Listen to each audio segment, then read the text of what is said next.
Thea, sorry if I'm mispronouncing your name, and Deb Rock-Evans. Mike is speaking in support to seeking an extension to fluoridation, and Deb is speaking also in support of that and updating councillors on the approach that other districts are doing, such as Nelson City. Happy to pass the time over to you, Mike, and welcome to Councillor Chambers. Yeah, kia ora, Mayor Moku and Deputy Mayor Kelly and all the councillors. Thank you for allowing me to be here and having speaking rights. I fully support that this council's looking at I would hope the word would be a moratorium instead of a delay for implementation. But I'm very thankful to Councillor Hilda Helkiard-Harawira and Councillor Kappa for getting it onto the table. I'll set a little bit of context about myself. I'm a former mayor of Palmerston North, Horowhenua. I was a city councillor in Palmerston North, then mayor of Horowhenua after having been a councillor, and also was an elected district health board member for Mid-Central. I've listened to days and days and months of submissions from many, many people, and have increasingly found that people are not listened to anymore around the table. So it's great to have an opportunity here. I'm first generation New Zealander, as I said, from Palmerston North. My mama is the Tararua Ranges, my river is the Manawatu River. I moved up to Northland here because I had absolutely no faith anymore in the system, with the parliamentary system, with Local Government New Zealand or Solomon Society of Local Government Managers, who I view as the intermediaries to implement what government wants. And that I am standing here before you because I think this council, Northland's where everything began, the story of Kupe, the story of colonisation. This is the place where it can start in terms of achieving governance back for the people, by the people, driven up from their community boards. More mana to them. You're going to be hearing from these speakers who I'm very thankful for. I'm very pleased to see Sue up there so she could talk about the legalese of things. Got Deb Rock-Evans as well. I'm standing as an independent, but I have many friends in Northland Watch and various groups that are looking around up here. I moved up here because I thought there was a notion of self-governance or the ability for that here and on the east coast of New Zealand, and I'm simply not seeing that. I think I have a number of things that I'd like to say about this, and I'm calling on this council to be the actual whistleblower in this one. That's someone who supports who reports of waste, fraud, abuse, corruption or dangers to public health and safety. Just by implementing fluoridation, which I'm totally opposed to, and in my council fought against that in the Horowhenua District Council, and we never allowed that back in the day, and I see they're one of the 9 councillors now that's putting up some resistance to this. There's now currently 9 councils, that's more than 10% of the councils in the country. You had more than enough to go away from this meeting, setting up a notice of motion to give to your mayor to get to a zone meeting or a regional meeting or district meeting of Local Government New Zealand and call on all mayors to actually sit down again and talk about this matter. I would like to know if this is a mayor's initiation or whether this is just another symptom of the way governance is going, where the Society of Local Government Managers has their own conferences. I was never allowed to go as a mayor.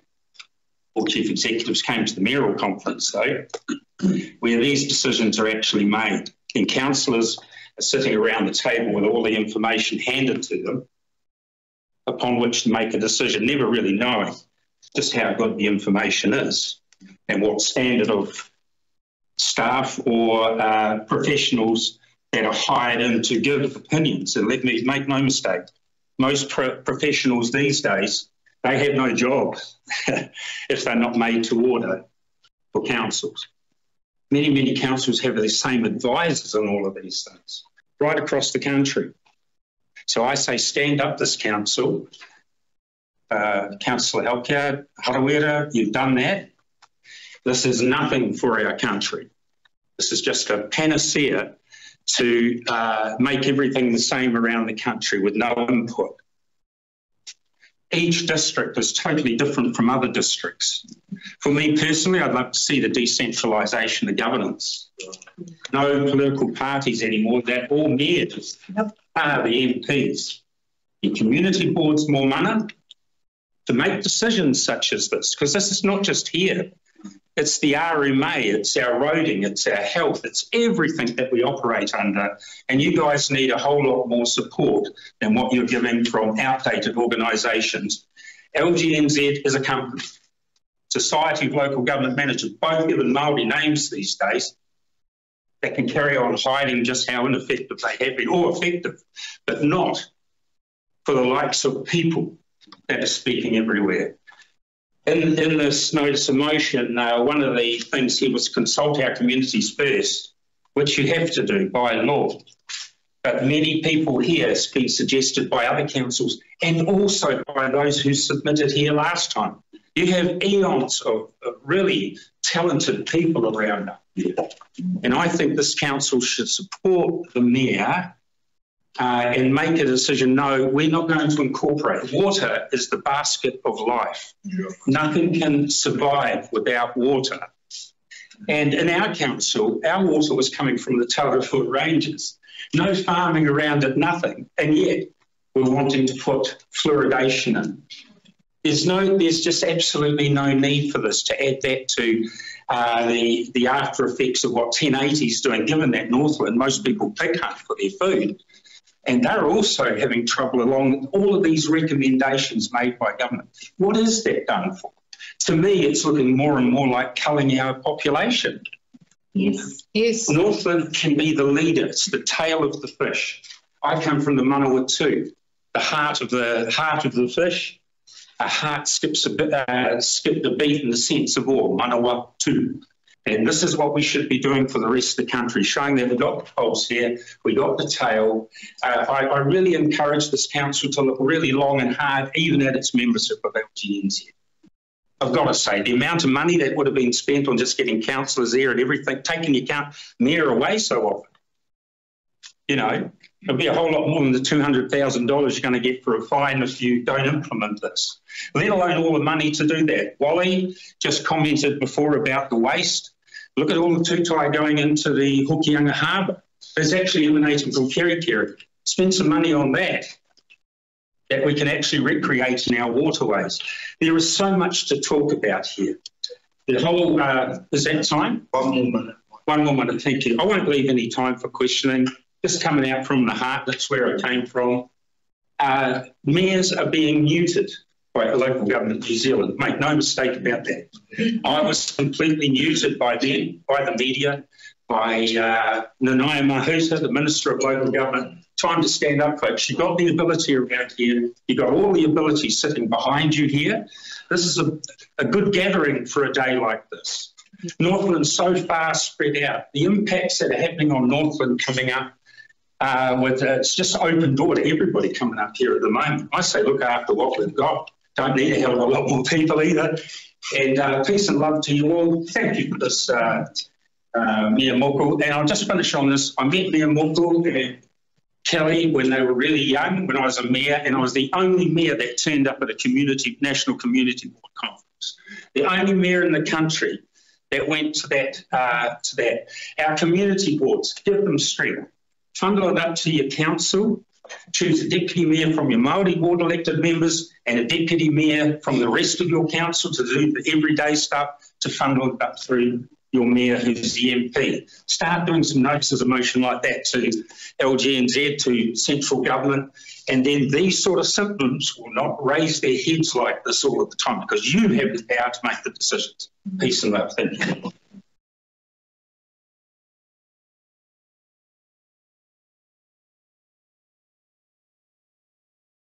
you. Thank you, Mike. So take that seat over there, please. Yes, thanks for coming. No, I'm happy here. You know, I know my place. I could be in the Kiribati at their meeting now. So. Our next deputation, we have online Deb. Kia ora, Deb. Just checking you can hear us here in Chambers, and if you would like to unmute, and we will pass it over to you. Kia ora, thank you, Mayor Moko. Tēnā koutou katoa. Yes, I'm Deb Rock-Evans, and I'm speaking to you today representing Northland Watch, a growing group of concerned residents who have over the past 8 months spoken in deputations and written to you all opposing fluoridation of our Far North water supplies. Over this time, we've provided information and research regarding the neurotoxic impacts of fluoridated water and subsequent health risks, the lotus and catfish studies, which confirm the New Zealand Ministry of Health school dental clinic records, which show fluoridation has not had a measurable impact on decay rates for New Zealand children, and which is vastly at odds with the efficacy claims made in the 2021 Chief Science Advisors report relied on by Dr. Bloomfield in making this directive. We've pointed out the decrease in fluoridation in Europe and the historic fluoride trial in the US, which has heard damning evidence from the major US government-funded National Toxicology Program review, and expert witnesses have referred to fluoride's ability to damage the brain when ingested at the levels used for fluoridation. We've suggested alternatives such as the successful Child Smile program in Scotland and other proactive forms of improving oral health. So I won't be covering any of this today in my 5 minutes, probably now 4, in support of this motion. I would like to extend my thanks and appreciation as well to Councillor Hilkiard Harawira for responding to my email saying that she wanted to lead this motion to halt fluoridation for the Far North. Hilda, I acknowledge your common sense approach with your concerns about the financial implications of fluoridation, the fact that many whānau in the region don't even have access to good water, and that improving water quality for all residents is where focus should lie, as well as more community education on oral health and more dental services available in the region. So thank you for leading this motion, and in doing so, acknowledging the health risks of fluoridation and the need for widespread consultation with our communities. Because what we're dealing with here is a very serious situation where the central government is doggedly pushing this directive that you originally received from Ashley Bloomfield, which has now been ruled to have been unlawful, as he has failed to even consider the New Zealand Bill of Rights Act. I reference here the case New Health New Zealand Incorporated versus the Director General of Health. Diana Safati, the current Director General of Health, has now been ordered by the High Court to reconsider the directives in accordance with the NZBORA.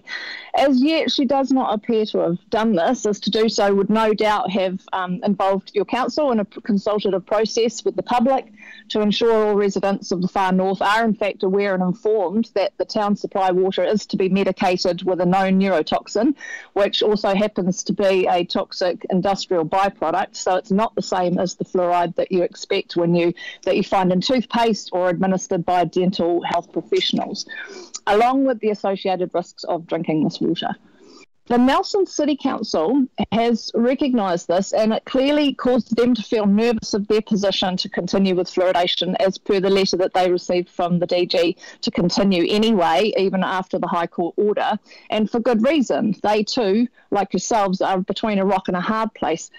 I've sent you all a copy, it was yesterday, I'm sorry for the late notice, but of Mayor Nick Smith's letter to Shane Resi, dated 15th of February, asking for a delay in the date to implement fluoridation, which was successful as this extension was granted, and you could easily model this. Other councils, such as Rotorua, Waitaki, Horowhenua and Whangarei, have taken similar steps to delay the introduction of fluoridation. We don't envy your situation in which you'll find yourselves in. However, while being contentious, it can be dealt with very simply without legal implications. The Director General has set a precedent with the Nelson extension. So, Nemoko, you simply need to write a letter to the Director General acknowledging that facing the requirement to fluoridate since the High Court's decision, FNDC risks being caught in a legal dispute between the Director General of Health and the opponents of fluoridation. That's us. FNDC does not want to get off site with Ministry of Health or incur any fines for non-compliance with the directive, nor does FNDC wish to incur legal costs by being challenged by opponents of fluoridation for proceeding due to the process by which the directive was issued being found to have an error of law. I understand that you are all very busy, and Moko, you have highlighted that to us and urged us to take this up with Dr. Shane Resi ourselves. We have done this, and we included that letter in our email to you yesterday. However, he's unlikely to respond to us and more likely to listen to you, our representatives. I have heard that he has his own science, and it's not even worth pursuing that argument with him, which to be honest, raises alarm bells for me. I don't know about you, because the truth is the science isn't settled, and that for anyone to make an informed decision involves going through a lot of process and information that is, quite frankly, rather dry and probably not of much interest to many of you personally. I know it wasn't for me. However, it deserves attention, as you are effectively forcing medication the population without their full informed consent, and with potential health ramifications. Pregnant women and parents of bottle-fed babies in particular should be warned that fluoridated water poses an irreversible effect to the mental development of their child.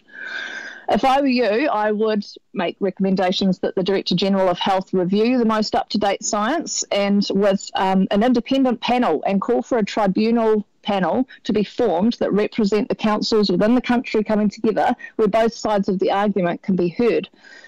In summary, the risk you face is not simply incurring fines from the Ministry of Health. You also face significant litigation risk from your own constituents if you implement the current unlawful directive to fail to comply with your broader obligations under the NZBORA and the Local Government Act 2002.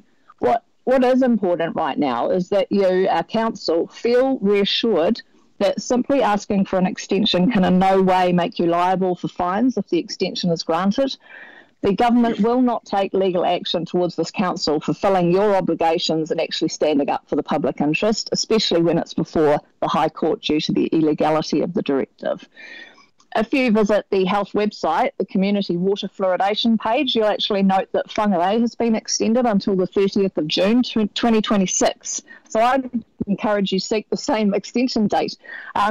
Sue Gray, who is here today, said in her reply to our email last night that she filed an urgent injunction application for FFNZ, that's Fluoride Free New Zealand, and NZDSOS, New Zealand Doctors Speaking Out with Science, against Hastings District Council decision to start fluoridating this week. And during an urgent phone call yesterday, the Crown admitted that councils can ask the Director General for an extension. So the Director General has set a precedent with the Nelson extension.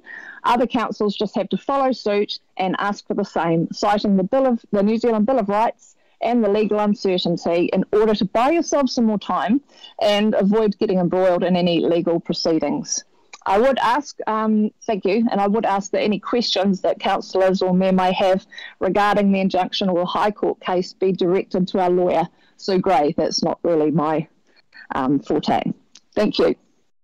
Thank you very much for your incredibly articulate. Well, yeah, I knew I could rely on Michael for the passion. I was going to stick to the facts.